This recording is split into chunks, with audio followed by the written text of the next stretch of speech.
Muchas gracias al doctor Serefoglu por la conferencia y es un abrebocas para el siguiente tema que lo va a tratar la doctora Pilar Ceballos.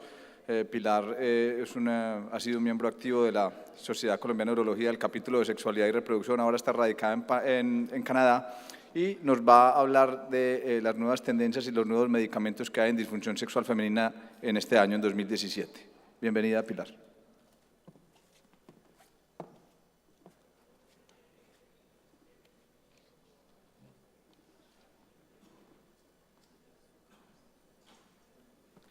Bueno, muchas gracias a la sociedad y a Alejandro por haberme invitado.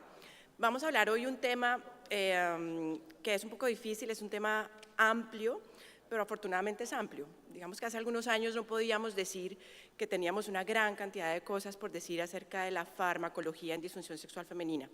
Tal vez este año podemos decir que la charla tiene que ser un poco rápida porque es extensa y eso es una ventaja. Solamente un breve resumen. Recordemos que en el nuevo DSM-5 se fusionaron dentro de las categorías de desórdenes de deseo y desórdenes de excitación, se fusionaron los dos. Quedó el desorden de orgasmo independiente y el desorden genitopélvico de dolor con la penetración se fusionó también, dejando dispareunia y vaginismo en un mismo grupo de pacientes. En esta charla de lo único que no vamos a tocar es vaginismo porque es otro capítulo totalmente independiente y muy extenso, por lo cual solo nos vamos a remitir a estas primeras patologías que les comenté. Y una sola diapositiva para comentarles sobre el tratamiento no farmacológico. Lo más importante, como tienen que saber los hombres, también lo tienen que saber las mujeres, es que una buena salud cardiovascular es una buena salud sexual. Luego, hacer ejercicio, controlar todo lo que es síndrome metabólico, controlar peso, todas estas cosas llevan a una buena salud sexual. Y lo más importante, y tal vez en lo que uno menos se enfoca, es que a las mujeres hay que decirles que tienen que tener actividad sexual, porque ya está establecido. Mujer que tiene actividad sexual es una mujer que tiene menos riesgo de generar después más enfermedades o es más fácil poderla sacar de ese problema sexual que tiene, que una mujer que realmente no tiene actividad sexual. Entonces, premisa, hay que tener actividad sexual. Y metiéndonos de lleno en estos pocos minutos que tenemos a lo que es la ciencia y la fisiopatología de todos los desórdenes sexuales en la mujer, solamente nos vamos a detener un poco en dos conceptos claves que nos van a ayudar para seguir en toda la charla. Y es, lo primero, tenemos unas áreas claves en el cerebro, que es todo el sistema límbico, que es el que se encarga de manejar todas las partes excitatorias e inhibitorias durante toda la respuesta sexual y toda la fase de enamoramiento de una persona. La fase excitatoria, toda la parte de excitación, está mediada por dopamina, melanocortina, oxitocina, vasopresina, norepinefrina, y la parte inhibitoria por todo lo que es el sistema opioide y el serotoninérgico. Pero en últimas son las dos vías, la dopaminérgica y la serotoninérgica, las que en balance se encargan las dos de hacer toda la parte excitatoria y después la parte inhibitoria, y basándonos en eso es que vamos a desarrollar todo el resto de medicamentos que vamos a tratar. También dentro de la parte de disfunciones sexuales obviamente no está solamente la parte de neurotransmisores y de transmisores, está la parte hormonal obviamente. No se sabe si es por baja de testosterona, antes se pensaba que todo tenía que ver con los andrógenos, después se pensó que todo tenía que ver con los estrógenos y después se pensó que no, que entonces eran los andrógenos del ovario o los andrógenos de fuera del ovario. Lo que se sabe realmente, tal vez lo único que sí se sabe, es que es una mezcla de todos estos factores lo que lleva a la mujer a que tenga diferentes patologías sexuales. Y otra cosa importantísima, que es tal vez algo a lo que no le ponemos mucho cuidado, y es la neuroplasticidad. En la neuroplasticidad, esas mujeres a las que yo les llamo como con un bajo tono sexual, son mujeres que ustedes no les encuentran nada, pero son mujeres que toda la vida no les ha gustado mucho el sexo, a veces no tienen muchos orgasmos, no son como las tigresas sexuales, yo les digo a mis pacientes, pero son mujeres que con pequeños desbalances inmediatamente entran en una disfunción sexual. Aquí tiene mucho que ver la neuroplasticidad. Y no es ni que la mujer se lo esté inventando, ni que no le gusta el sexo, ni que no lo quiera hacer, es simplemente que el cerebro aprende. y el cerebro aprende de todos esos factores externos, aprende de la parte educativa del colegio, si es colegio de monjas, de si el grupo familiar en el que estuvo, si fue restrictivo, y el cerebro aprende a ser más restrictivo que permisivo en el ámbito sexual. Y eso es algo maravilloso, pero muy difícil de manejar, y por eso también lo tenemos que tener en cuenta. Dicho esto, esta es una gráfica tomada del nuevo consenso que salió este año, encabezado por el doctor Goldstein, acerca de, en general, cómo podemos tratar los problemas de disfunción sexual femenina.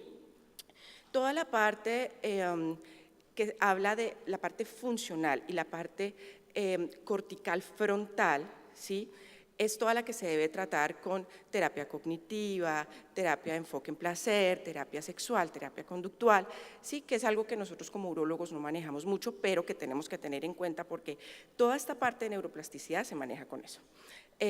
Si tenemos alteraciones hormonales, obviamente vamos a utilizar testosterona o derivados androgénicos, y tenemos otro grupo de medicamentos de los cuales vamos a entrar a hablar, como flibanserin, buspirona, ibupropión, que actúan en diferentes receptores, modulando la respuesta de los neurotransmisores y haciendo en últimas que el sistema excitatorio esté más activo e inhibiendo un poco el sistema inhibitorio. Entonces, para hablar de andrógenos creo que hemos hablado mucho en los congresos en disfunción sexual femenina, y básicamente lo que decimos de los andrógenos es que tienen una gran cantidad de limitantes. Lo que les puedo decir es que el beneficio sí ha sido comprobado. Los riesgos a corto plazo han sido evaluados, los riesgos a largo plazo de pronto no mucho. No hay alguna preparación que sea específicamente aprobada para la mujer, o sea que todos los usos son off-label, y lo que nosotros tenemos en nuestro medio, que es la presentación en gel, todavía no ha sido aprobada para la mujer. Luego, vuelvo y les digo, pues todo es off-label. Y otra cosa importante, y por la cual pues no nos extenderemos mucho más, es porque, como sabemos, no sabemos cuál es el límite normal que estamos buscando, a qué límite queremos llevar a las mujeres, y ni siquiera sabemos si podemos confiar en los valores que nos reportan los laboratorios. De manera que en el tema de los andrógenos es un poco difícil ir más allá, pero bueno, pues al menos los tenemos y los podemos utilizar. Esto es solamente un esquema para que vean la cantidad de estudios bien hechos, juiciosos, que se hacen sobre testosterona en mujeres, pero la mayoría son en parches y la mayoría son también estudios europeos. Ahora, hay otros esquemas de tratamiento, por ejemplo, con la DEA, que también puede tener un muy buen efecto. No hay estudios realmente en el efecto sistémico, la dosis recomendada varía de 25 a 50 miligramos diarios, es un medicamento que está disponible en nuestro medio y lo podemos usar, e igualmente también tenemos la presentación intravaginal, que parece que tiene una muchísima mejor respuesta a nivel local, a nivel de percepción local, previniendo dolor, mejorando la sensación orgásmica, pero aunque sí tiene muchos estudios, no está disponible en nuestro medio. Luego, en últimas, hay beneficios reales en el tratamiento con la testosterona, así todavía estemos andando un poco en la nebulosa, y hay una mejoría en el número de episodios sexuales satisfactorios, en la frecuencia, el orgasmo, la excitación, el deseo, mejor dicho, todos y cada uno de los parámetros de beneficio sexual se ven mejorados. No hay ningún beneficio significativo en la ansiedad, en depresión, en índice de masa corporal, en densidad mineral ósea o en el peso. Y el único efecto adverso que realmente se ha documentado es una reducción del colesterol HDL, hirsutismo y acné. Desafortunadamente, hay estudios insuficientes, no hay estudios suficientes para mujeres fértiles, no hay estudios suficientes para mujer premenopáusica, por eso todavía se siente algo de temor en la prescripción en estos grupos, pero pues bueno, como les digo, es lo que hay. Dentro de otro grupo importante están los agonistas dopaminérgicos, que ya veíamos el sitio donde funcionaban. Tenemos el bupropión para usar una dosis inicial un mes y después 2 veces al día. No hay grandes estudios, no tenemos una claridad si realmente mejora el deseo y la excitación, parece que sí. Y la mayor dificultad es en el uso combinado con inhibidores de recaptación de serotonina. Ahí hay un cuadro, se debe hacer combinado y después tratar de pasar al bupropión. Finalmente, entonces, viene el gran tour de la felicidad, que es la serotonina y la dopamina, y aquí viene la flibanserina. Solamente un par de palabras acerca del Adil, y es que este es un medicamento que fue varias veces negado y fue realmente la presión de los grupos feministas lo que hizo que se aprobara. Básicamente, varias veces negado, es porque no se sabe a ciencia cierta si realmente produce un beneficio en el número de relaciones sexuales y los riesgos pueden ser altos. Lo que produce su mecanismo de acción es que hace una disminución en la vía inhibitoria y un incremento en la vía excitatoria de la norepinefrina. Este es finalmente el cuadro como se produce, y aunque su mecanismo de acción no está bien dilucidado, finalmente se produce el aumento de la dopamina y norepinefrina, que es lo que va a aumentar el deseo y la excitación. Como contraindicaciones son muy cuidadosos en decir que el alcohol no se debe mezclar con este tipo de medicamento, lo mismo con inhibidores fuertes o moderados del citocromo PEP 450 y pacientes que tengan falla hepática, que puede producir hipotensión, puede producir síncope, puede producir depresión, vértigo. Y últimamente salió un estudio este año donde finalmente hay algo en mujeres posmenopáusicas, porque su uso está indicado en mujeres premenopáusicas sin ninguna otra causa, y parece que fue bien tolerado, pero nuevamente no mostró un gran beneficio en relación a el placebo.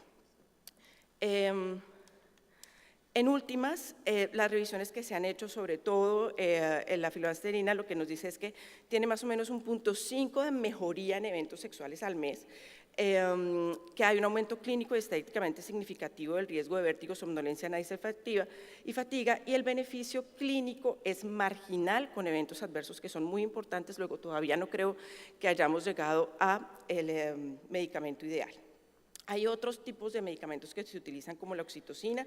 Estos sobre todo han sido usados en otras latitudes, y lo que ha pasado es que de pronto parece que sí en las mujeres puede no mejorar deseo, orgasmo, pero sí mejorar la intensidad del orgasmo y el tiempo en que se puede tener un orgasmo a otro. Luego, eso parece que tiene un beneficio adicional, pero todavía también está en estudio y pues digamos que no se usa frecuentemente en estas latitudes.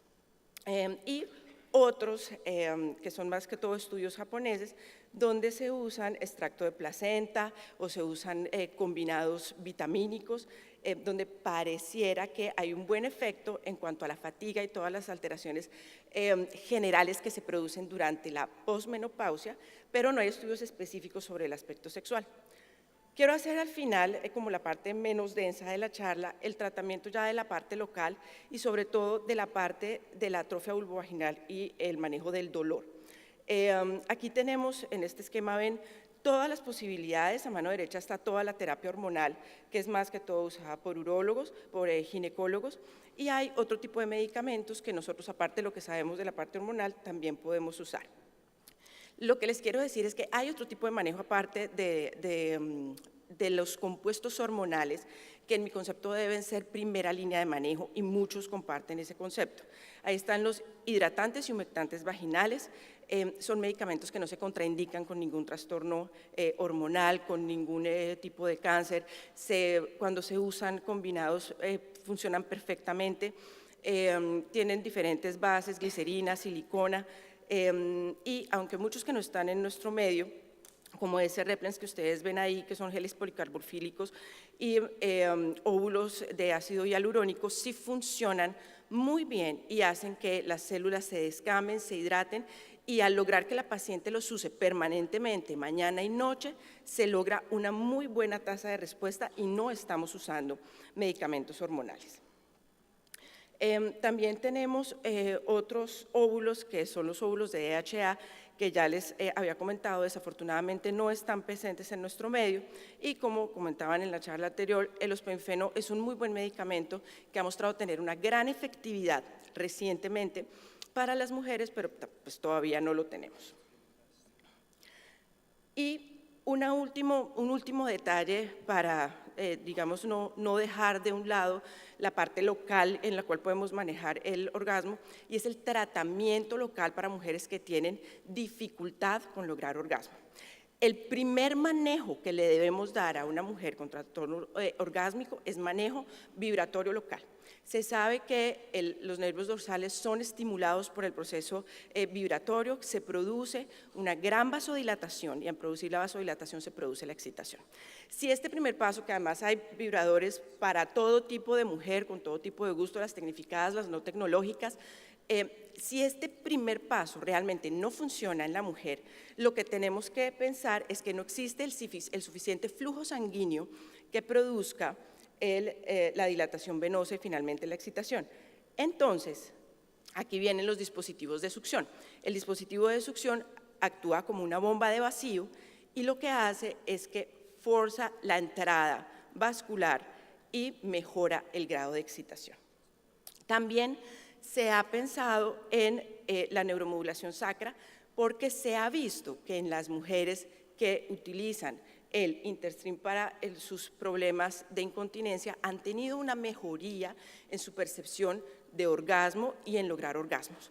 No se sabe exactamente porque hay algunas que no tuvieron ninguna mejoría en incontinencia, pero tuvieron mejoría en actividad sexual y hay otras que tienen la mejoría concomitante de las dos cosas. Entonces no se sabe bien si funciona una con la otra o si es un beneficio independiente. Lo que sí es cierto es que es un área para estudiar y es una gran área que podría abrirnos un panorama muy vasto para el manejo de la disfunción sexual femenina. Ahora, finalmente lo que podemos decir y para terminar, quiero decirle que la curva en el manejo de disfunción sexual femenina ha sido como la del hombre. Empezó a crecer, a llamar la atención, pero desafortunadamente, creo que por cuestión de complejidad y factores involucrados, ha avanzado mucho más y ha sido más efectivo en el campo masculino, porque en la mujer hay muchos más factores que tener en cuenta.